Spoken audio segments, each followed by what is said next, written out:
वाह वाह मम्मा, क्या स्वाद है। अरे मेरे राजा, सबका राजा आरती और मसाला।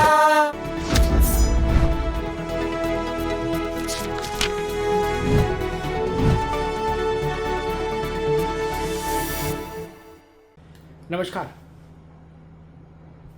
देश के 80वें स्वतंत्रता दिवस के अवसर पर लाल किले की प्राचीर से प्रधानमंत्री नरेंद्र मोदी का आज लगभग 1.25 घंटे का जो भाषण था, संबोधन था, उसमें 3 बातें मुझे बड़ी महत्वपूर्ण लगी,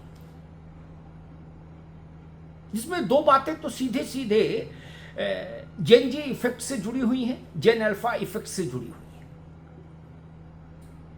सारे देश की राजनीति को इन 2 शब्दों ने मथ कर रख दिया है, अनुलोम विलोम करा दिया है सारे देश की राजनीति को, जेन अल्फा और जेन जी। पहले जेन जी वाले आए मैदान में, फिर जेन अल्फा भी आ गए।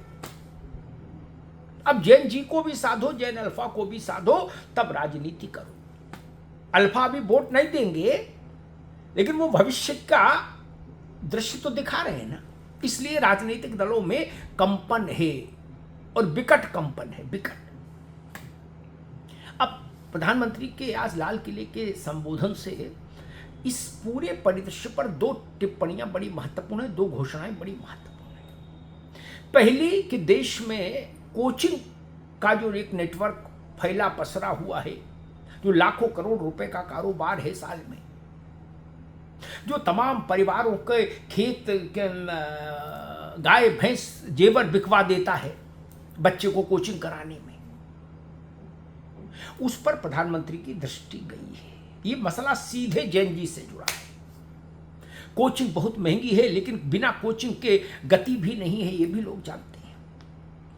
प्रधानमंत्री ने ठीक कहा कि वो सामाजिक प्रतिष्ठा से भी जुड़ गई है कोचिंग, कि अगर आपने अपने बेटे बेटी को कोचिंग नहीं कराई और पड़ोस वाले ने कराई तो आप पड़ोस वाले से थोड़ा सा कमजोर माने जाएंगे, हीन माने जाएंगे। तो वो दौड़ शुरू हो गई। तो प्रधानमंत्री ने उसको एड्रेस करते हुए कहा है कि मेरी सरकार देश भर में एक ऐसा ढांचा स्थापित करेगी, डेवलप करेगी, विकसित करेगी, जिसमें हर इच्छुक बच्ची को मुफ्त ऑनलाइन कोचिंग की सुविधा मिलेगी। उसमें विद्वान अध्यापक होंगे, बेहतरीन सिलेबस होगा, प्रतियोगी परीक्षाओं के अनुरूप वातावरण होगा, ताकि बिना किसी लागत के, बिना किसी इन्वेस्टमेंट के बच्चे कोचिंग का लाभ ले सके। ये बड़ी बात है। अगर ऐसा हो गया, मैं भी नहीं कहता कि पूरी तरह से हो पाएगा और कब तक हो पाएगा, लेकिन अगर ऐसा हो गया तो ये क्रांतिकारी कदम होगा। जो लोग कोचिंग के चक्रव्यूह में फंसे हैं, उनसे जाके पूछिए। कोटा को छोड़िए, अब तो देश भर में कोटा बन गया। हर जिले में कोटा टाइप कुछ फैक्ट्रियां चल रही हैं, कोचिंग फैक्ट्री। मैं उनको कोचिंग फैक्ट्री कहता हूं। अगर उनसे मुक्ति दिला दी मोदी ने लोगों को और अच्छी गुणवत्ता वाली मुफ्त कोचिंग मिल गई अभ्यर्थियों को, तो ये एक बड़ा डेवलपमेंट होगा। ये जैन जी को साधने का सीधा प्रयास। दूसरी बात, प्रधानमंत्री ने कहा कि 1 करोड़ नौजवानों को, ये भी जैन जी के लिए, 1 करोड़ नौजवानों को एआई की ट्रेनिंग सरकार करवाएगी। ये भी बड़ा आकाश खोलेगी। एआई का जमाना है, सब जानते हैं। एआई की ट्रेनिंग अगर नौजवान को मुफ्त में हो जाए तो वो अपनी रोजी रोटी रोजगार के लिए आगे निकल जाएगा। 1 करोड़ लोगों को अगर ऐसा हो पाया कि उनको ट्रेनिंग हो पाई, तो उससे देश की क्षमता, शक्ति दोनों बढ़ेगी। ये भी जान लीजिए। केवल युवाओं को, उनके परिवारों को ही लाभ नहीं होगा, राष्ट्र को भी बहुत लाभ होगा। राष्ट्र के पास भी एक बड़ी तकनीकी पूंजी आ जाएगी। 1 करोड़ एआई के जानकार भारत की तस्वीर बदल देंगे, भारत की हैसियत बदल देंगे। तीसरी बात उन्होंने अल्फा के लिए कही है। जेन अल्फा भी है। आप देख रहे हो कैसे 12-15 साल के बच्चे डिस्ट्रिक्ट मजिस्ट्रेट के ऑफिस में घुस रहे हैं और वहाँ अपनी मांग रख रहे हैं। कैसे मंत्री से आंख में आंख डाल के बात कर रहे हैं छोटे छोटे बच्चे, अपने स्कूल के लिए, अपनी सड़क के लिए। प्रधानमंत्री उस चीज़ को समझ रहे हैं। इसलिए उन्होंने उनके लिए भी, उस आयु वर्ग के लिए भी एक घोषणा की जेन अल्फा के लिए। उन्होंने कहा कि 5 साल से 15 साल तक की उम्र के बच्चों को खेलों में प्रेरित करने के लिए उनकी रुचि खेलों में पैदा हो और आगे चलकर वो बड़े खिलाड़ी बने, इसके लिए केंद्र सरकार एक राष्ट्रव्यापी प्रतिभा खोजो अभियान यानी टैलेंट हंट अभियान चलाएगी। गांव गांव, शहर शहर, कस्बे कस्बे जाकर। ये भी बड़ी चीज है।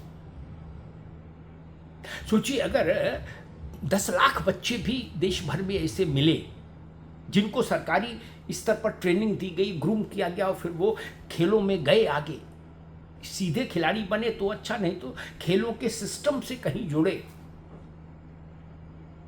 खेलों में कई चीजें हैं, आप कोच से लेके और बहुत सारी चीजें हो सकती हैं, केवल खिलाड़ी बने वो ही नहीं। तो अगर उससे जुड़ पाए तो वो भी एक बड़ा क्रांतिकारी परिवर्तन होगा।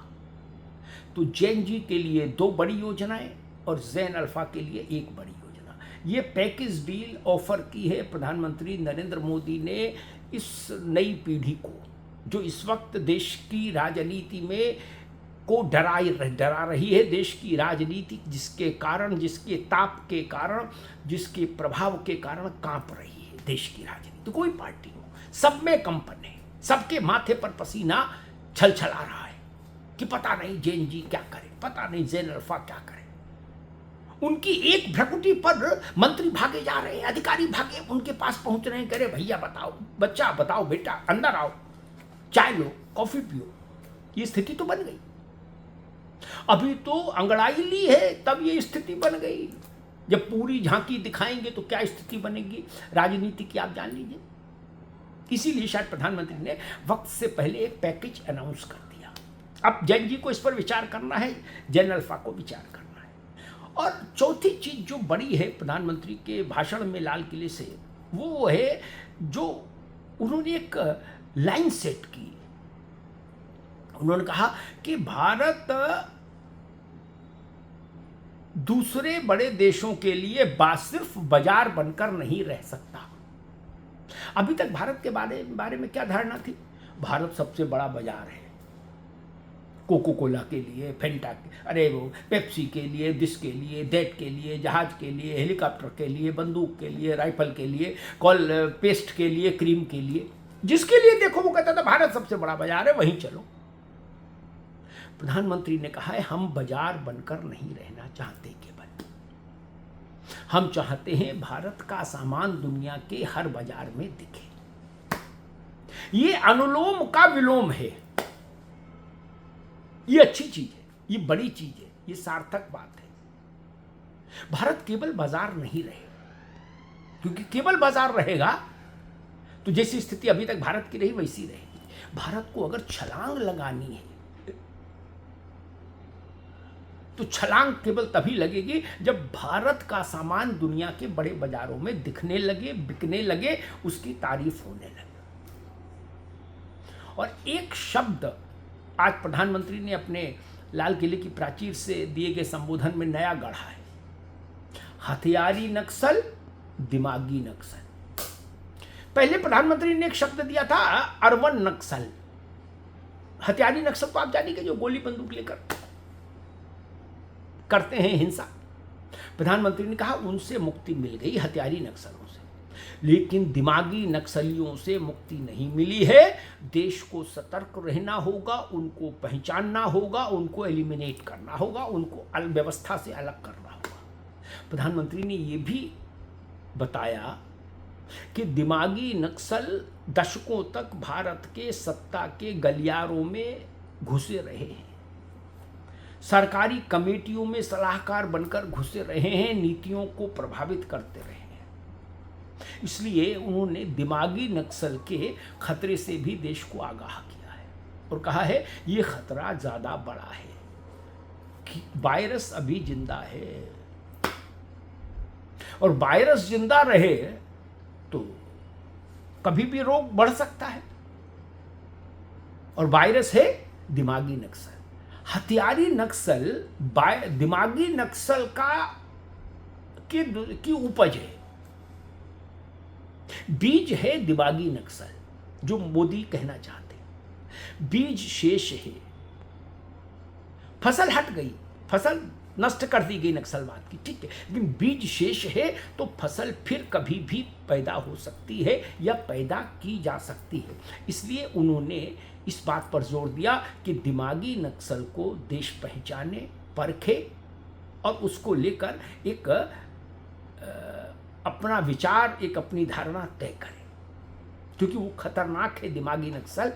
और जब वो सत्ता में घुस जा के गलियारों में घुसा रहा इतने दशकों तक, तो स्वाभाविक है उसका उसके वायरस की व्याप्ति, उसका फैलाव बड़ा है। अभी सिर्फ जैसे हार्डवेयर नष्ट हो गया है नक्सलवाद का, सॉफ्टवेयर जिंदा है, ऐसे समझ लीजिए। नक्सलवाद का हार्डवेयर बंदूक वाले नक्सली और सॉफ्टवेयर दिमागी नक्सल। सॉफ्टवेयर अभी बाकी है, ये भी प्रधानमंत्री बता रहे हैं, जता रहे हैं। धन्यवाद।